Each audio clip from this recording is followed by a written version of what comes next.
Pagpalang araw po sa ating lahat. Welcome again to our 365 Daily Devotion.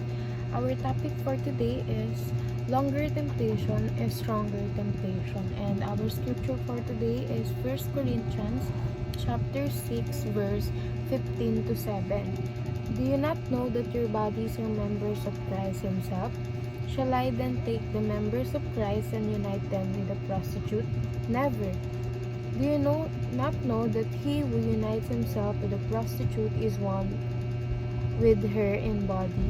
For it is said, the two will become one flesh. But whoever is united with the Lord, one with him spirit. So sinasabi sa verse na to, na kapag united ka sa isang taong makasalanan, is magiging makasalanan ka rin. But if you are united with God, you have a connection with God, magiging Christ-like ka din. So, our first teaching is intimacy is exclusively for Christ. So, yung pagiging intimate natin, dapat iniaari natin sa Panginoon. Yung pagkakaroon natin ng malalim na relasyon is dapat exclusive siya para sa Panginoon. You can't be intimate with Christ at the same time intimate with sins. Second teaching is Christians belong to the body of Christ. So, di ba nga sinasabi palagi sa Bible na our body is temple of Christ. Ibig sabihin dito na mamamalagi ang Panginoon. Kumbaga, dapat natin itong pag-ingatan at ilayo natin ito sa mga tukso, sa mga kasalanan kasi it is for Christ, it is for our God.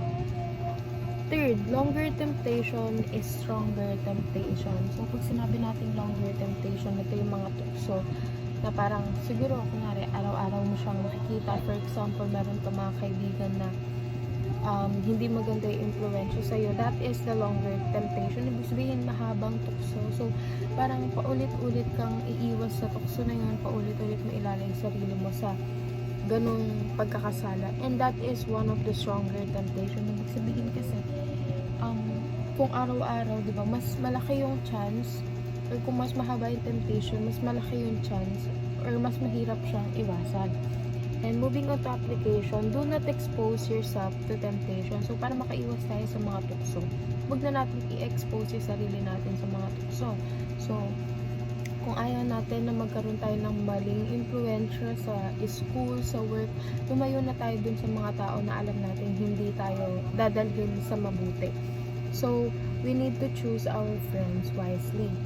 Second, flee from all kinds of temptation. Lumayo tayo sa lahat ng all kinds of temptation because that is what God wants us to do. Ayun yung kinalulugod ng Panginoon kapag lumalayo tayo sa mga kasalanan. And we need to flee from all of it. Talagang talikuran natin lahat, iwanan natin lahat ng temptation. And last but not the least, choose your crowd wisely. Kaya nga, di ba sinasabi nila that birds with the same feather flocks together. Ibig sabihin kasi kung sino yung mga sinasamahan mo na friends, nagiging ganun ka din. Minsan hindi natin napapansin. Dahil yung environment na ginagalawan natin, yun yung nag-shape kung ano tayo. Kung lumaki ka sa environment na puro inom, puro alak, you're going to get alcoholic then. Pero kung lumaki ka naman sa mga tao na malapit sa Diyos, is most likely ganun din yung magiging future mo. So we need to choose our crowd or our environment, our circle wisely. So yun lang po, and see you again on our next 365 daily devotion.